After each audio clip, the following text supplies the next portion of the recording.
You're listening to The Money Hour with your host, Tina Mitchell, and co-host Keelan Harvey on Alternative Talk AM 1150.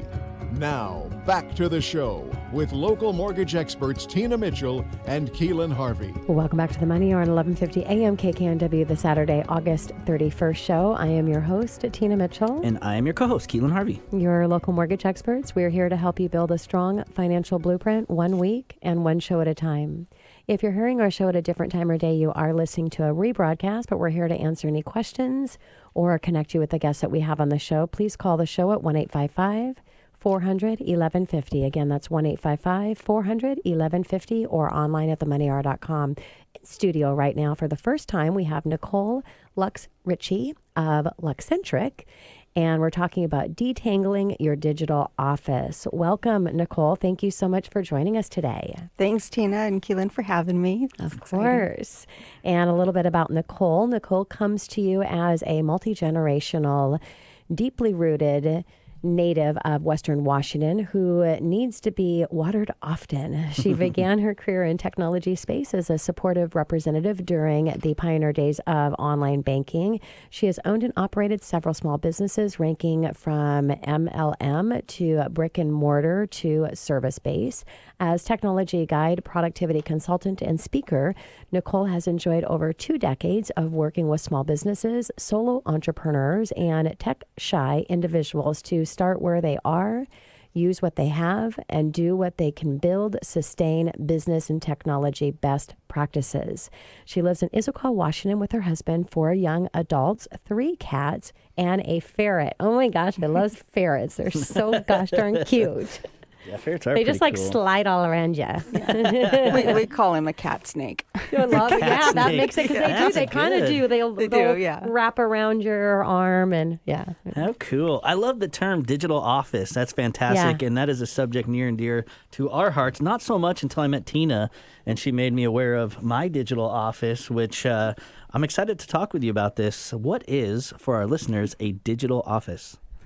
Thank you. A digital office is the foundation of everything that you have on your computer. So primarily we're talking email, files, calendars, and contacts. Those are the things that make up your digital office. So think G Suite, that whole system is your digital office, or Office 365. Those are the 2 big ones. Even the Mac universe with the iCloud and what they have is your digital office. I do a lot with alliteration. Now, Nicole, when we talk about tangled digital office, that could be probably pretty gosh darn traumatic in business and the efficiency of business. So what are the warning signs that you're in a tangled digital office? So often a tangled digital office, you're going to find that the professional is spending more time looking for that email or looking for that file than actually dealing with the email or file, with actually dealing with the information. You're also going to find a lot of duplicates. So, which file was I working on? Is this version 1, 2, 3, or 8? Yeah. Also with contacts, if you've got, 7 or 8 Tinas in your list, you want to get the right one. These are all signs that your digital office could use some detangling. Yeah, and so what I always say is if once you're touching something more than once, it's an indicator that it is not managed at the highest efficiency level. So take a step back and figure out how to get that organized because it's going to make your life so much easier. So, Nicole, where should you start when you are ready to detangle your digital office? Things definitely work better when it is detangled, Yes. like you said. Most of my people will start with email. So you'll have, 2,000, 3,000, 10,000 emails in your inbox, and you're discovering that you're losing things, you're missing things. That's the most common place that people start or want to start. It really does depend on what is tangling. Sometimes it's files. Sometimes you're not able to find the things that you need to find. But again, the majority of my clients will start with email because that's where the information comes in. It's kind of the source. a lot of people will look to their inbox to find out, okay, what is it that I'm supposed to do today? Yes. What is it I'm supposed to do next week? And so then they need to organize and arrange that information in a way that they can actually deal with. And you want your systems, your digital office, to be set up in a way that you can deal with it and not fight with your technology. Yeah, and as a team, we actually have a contest internally on how many emails we have in our inbox. I mean, we're pretty darn efficient with the email efficiency. Well, Victoria over here, she's raising her hand that she has the least amount, but yeah. How many do you have, Victoria? She probably averages about. Usually, I get it down to like 2 or 0. I was going to say around. Yeah, she's really good. Mine's I'm probably averaged around 10 in my inbox at a time, and you took a while to get on board with all the tips, and now your inbox is like I have 6 right now. Unbelievable, so awesome. Well, you've got more now because we're here in studio. Yeah, but I mean, it's an ongoing process. So right? a little shout out if you want efficiency tips for email, you can reach out because there's some really great ones. Nicole, what is the single most irritating technology frustration for most business professionals? This may or may not come as a shock until I actually say it out loud. But the worst thing, the thing that trips people up the most is passwords. Yeah. Oh, yeah. Huh. The time spent remembering your passwords, because there's so many requirements around them. You've got to have your special character. You got to have your numbers. You got to have your lowercase and uppercase, and they all need to be different. And it's how can you manage these? So I have, often when I'm working with someone, we need to spend 15, 20 minutes just getting their passwords detangled. And little tip for all of the listeners here, the best solution is to have a password strategy, password pattern strategy, so that you know how your passwords are arranged, and then also to use a password manager. What's your most popular one that you share? The most popular is LastPass. I'm the most proficient in that one, but there's also Dashline and I'm blanking on the name, Roboform. Yeah, they're all very good, and we can kind of think of them almost like banks. Remember back in the day, you put all your money under the mattress, and then the banks came along and they were big and scary. People are feeling kind of that way about password managers, but they're gradually moving toward them because those systems are designed to keep your passwords safe. Yes. Yeah. Yeah, it's even worse in our world in the finance business because we encrypted software and then we have to change them all the time with the same different. We use a lot of different softwares, and so we have this. I mean, it can duplicate and get very complicated pretty quick if we didn't have some type of strategy or a manager. So I could totally understand where you're coming from on that. Can you tell us the difference, Nicole, of a technology coach and a productivity coach? Because I'd imagine some people get confused over that. Yeah, I consider myself a technology coach, and I absolutely love productivity coaches. That's what I am. I'm a productivity coach. At the feet of Stephen Covey and David Allen. And the productivity coach will share with you the strategies and secrets for getting all the things done. But if your technology level, skill level, and know-how makes it difficult for you to implement those strategies, then you're going to need more of a technology coach. As a technology coach, I can help you create the folders, why we would name them the way that you'd want to name them, how you get all of those things synchronized with your phone and your tablet and your PC, and making sure that your computer is set up so that if it fell in the lake, you'd be able to get everything hooked back up and back to work in an hour. Yeah. A technology coach will help you learn how to do those things, because whether we like it or not, we're all going to have to check our own email to a certain degree.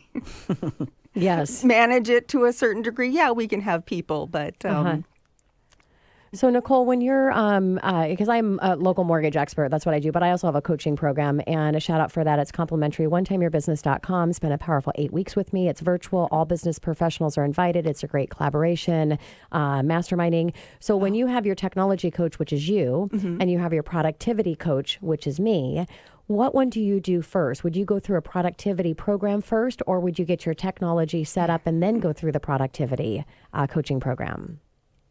That's a good question. My guess would probably be you first in, just seeing where that's, because you're going to come in and look at everything and maybe not, so we'll have to take that offline because that is a good, because all of the tips and things getting organized, maybe, going through that and then deciding on the technology. So we'll have to have a conversation around that. Definitely, because it's extremely synergistic.